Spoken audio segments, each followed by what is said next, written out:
안녕하세요, 요셉입니다. 오늘은 남들과 잘 어울리지 못하는 사람들이 기억해야 될 3가지라는 제목으로 여러분들과 유익한 시간을 함께 해보도록 하겠습니다. 남들하고 잘 못 어울려.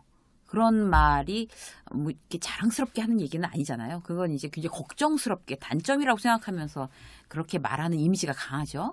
그 자식에 대해서 그렇게 얘기하면 이제 특히나 이제 걱정스러운 거죠. 아이들이 친구들이랑 잘 어울리나 이런 게 부모들이 얼마나 큰 관심사고 걱정이 되겠어요.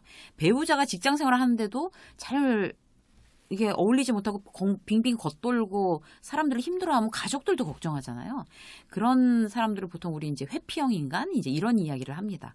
나는 과연 회피형 인간일까? 한번 테스트 해보시죠. 어떤 이제 여러분들이 이제 몇 개나 해당되는지 한번 보세요.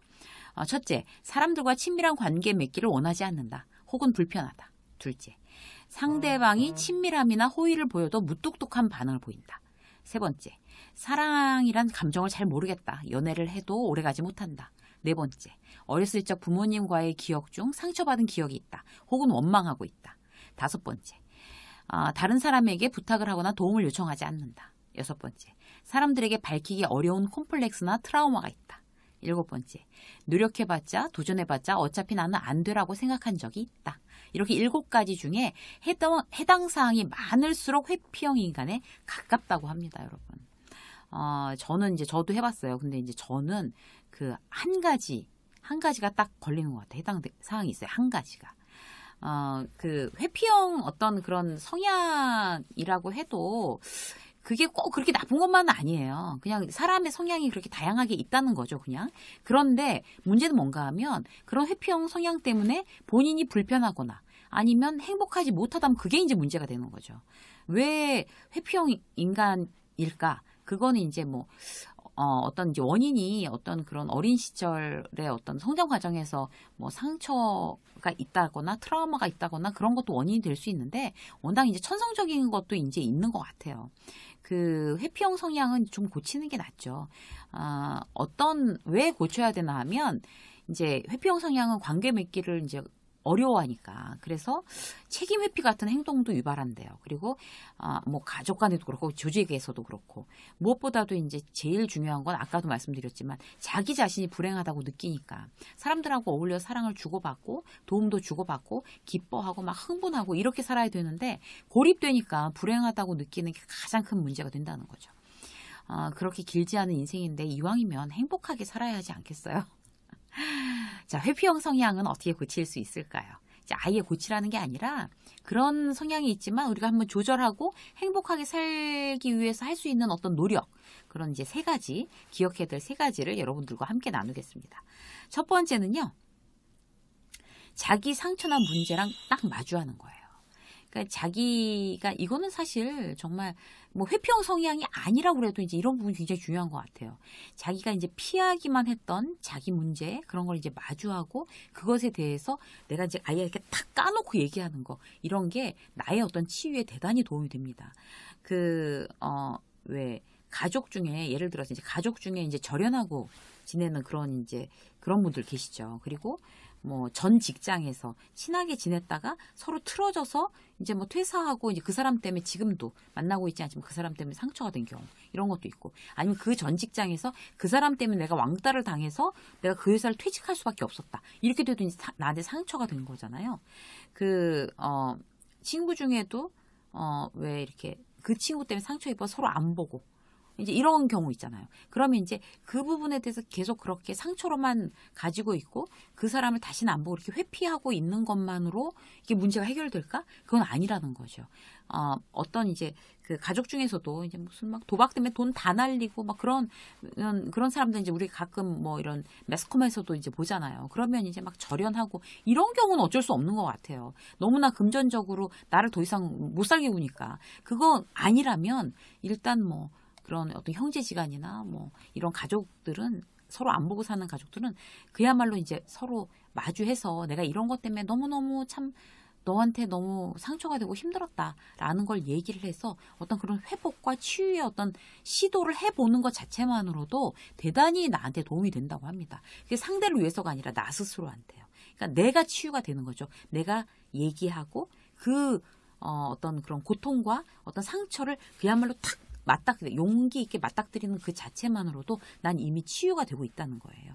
그래서 내가 피하기만 하고 상처를 그대로 덮어두고 사는 거는 나를 계속 불행 속에 방치해 놓는 거라고 진짜 그 심리학자들이나 어떤 그런 정신과 의사들이 늘 이제 얘기를 하는 그런 어떤 내용인 것 같아요. 그 친구도 마찬가지인 것 같아요. 서로 아이의 원수진 거 아니면 시간 지나고 다시 연락해서 이런 게 서운했다 얘기하고 잘 지내니 어떤 그런 회복의 시도가 이제 나를 위해서 굉장히 중요한 거예요. 저 같은 경우는 어떤 그런 다른 건 없는데 비즈니스로 대단히 이제 뒤통수 맞은 사람이 있어요. 근데 그게 딱 비즈니스로만 엮여있던 사람이 아니라 내가 너무나 좋아하던 선배였는데 결국 비즈니스로 뒤통수 빡 이제 맞은 적이 있거든요. 잘해주고 이럴 때는 그게 이제 정말 나를 이용하려고 잘해준다는 그런 사실을 모르고 너무 고마워하다가 뒤통수 딱 맞고 나니까 그랬던 거구나 이러고 이렇게 알게 된 거죠. 그래서 이제 진짜 한 기가 막혀서 한 3년쯤 이렇게 딱 지났어요. 그러고 나서 저도 이제 일하고 막 즐겁게 이제 자리 잡고 이렇게 있다가 생각을 해보니까 그 사람, 그러니까 이제 제가 이제 이렇게 원고 쓰고 책 보고 이제 막 원고 준비하면서 생각해보니까 아예 그렇게 척지고 사는 사람들이 있다면 이제 다시 회복해보자 이제 이런 얘기를 제가 예전에 이제 한 적이 있어요. 근데 그런 얘기를 하려고 드니까 그 사람이랑 척을 지고 사는 거예요. 안 보고 사는 거잖아요. 그야말로. 이 바닥도 좁은데 어차피 언젠가는 서로 이렇게 부딪히겠더라고요. 그래서 어쨌든 잘해준 것도 많은데 결국에 이제 뒤통수를 맞긴 했지만 잘해준 것도 많은데 그래서 제가 먼저 연락을 했어요. 그래서 이제 저는 이제 이렇게 해서 자리 잡고 잘 지내고 있으니 걱정하지 마시라고. 이제 그래서 이제 선배께서도 잘 지내시라고 이제 이런 어떤 굉장히 훈훈한 메시지로 해갖고 제가 이제 보냈어요. 그랬더니 이제 그날도 아니고 그 다음 날인가 이제 답장이 온 거예요. 그래서 늘 마음의 빚으로 생각했는데 잘 지내고 있으니 정말 너무 고맙다. 그리고 미안하다. 나중에 언젠가 이제 보자. 이제 이렇게 해서 이제 서로 마무리가 됐어요. 그러고 나니까 누가 더 정말 마음이 더 좋겠어요? 그렇게 먼저 시도한 제가 더 마음이 좋더라고요. 그래서 언젠가 이제 그 선배를 다시 보더라도 내가 먼저 이제 어떤 화해의 제스처, 그러니까 내가 먼저 그야말로 이제 용서의 메시지를 보냈기 때문에 나는 이제 꿀릴 게 없는 거예요. 그래서 나중에 보게 되더라도 그냥 아무렇지도 않게 정말 반갑게 안녕하시냐고 그렇게 할 수 있을 것 같아서 굉장히 좋은 것 같아요. 여러분들도 만약 그런 사람이 있다면 먼저 나 스스로를 위해서 그런 어떤 이제 딱 정면에 이렇게 딱 마주하고 그렇게 이제 그 사람과의 화해를 시도해 보시는 거 너무 좋은 일인 것 같아요. 두 번째 뭔가 하면요. 다르게 살자고 결심하는 거예요. 아무도 나 대신 그 문제 해결해 주지 않죠. 이 문제는 대신 살아주지도 않고.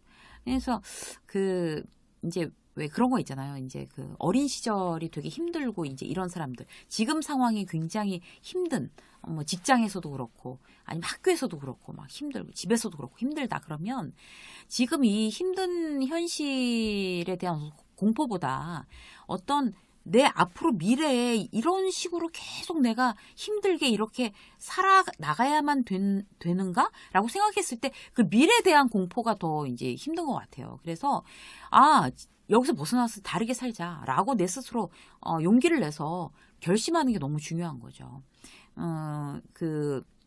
지난번에 이제 어떤 분이 회사에서 이제 굉장히 아웃사이더래요. 사람들하고 못 어울린대요. 늘 자기는 이제 손해 보면서 이제 산다는 거죠. 그러니까 어떤 건가 하면 회사도 너무 멀고 그리고 직원들은 다 남자고 자기만 여잔데 자기보다 나이 어린 남자들도 자기한테 굉장히 이제 함부로 그렇게 정말 그야말로 만만히 보고 우습게 보고 함부로 한다는 거예요. 그래서 회사가 지옥 같다는 거예요. 근데 그 얘기를 듣고서 참 왜 지옥 같은데 계속 그 회사를 다니시냐고 제가 조심스럽게 여쭤봤어요. 그랬더니 이 나이에 이 학력에 이 스펙을 가지고 다른 데 가서 직장을 구할 어떤 자신이 없다는 거예요. 그래서 제가 이따가 그만두시라고 분명히 지금보다는 훨씬 더 좋은 일을 찾을 수 있다. 이제 그렇게 이제 말씀을 드렸어요. 왜냐하면 그런 상황에서 난 다르게 살아야 돼. 이렇게 계속 이렇게 살 수는 없어. 라고 하는 용기가 가장 첫 번째예요. 그러니까 그런 힘든 어떤 그런 환경에 대해서 그나마 여기가 제일 나을 거야. 여기 아니면 더 나빠질 수도 있어. 라고 하는 거는 대단히 이제 소극적인 어떤 방법이죠. 그렇지 않거든요. 어떤 상황에서도 지금 현재보다 내가 결심만 하면 훨씬 나아질 수 있다. 라는 거는 뭐 제가 자신있게 말씀드릴 수 있어요. 그래서, 지금 혹시 그렇게 막 힘든 상황에 있다고 하면, 지금처럼 이렇게 계속 살 수는 없다. 내가 지금처럼 5년 후, 10년 후에도 이렇게 불행하게 계속 살아야 되나? 그럴 순 없지. 다르게 살자고 결심하는 거 대단히 중요합니다. 자, 세 번째 뭔가 하면요. 안전기지를 만드는 거래요. 그러니까 언제나 괜찮아. 잘하고 있어. 라고 말해주는 존재가 있어야 된다는 거죠. 이게 편안함을 주는 안전기지 같은 존재.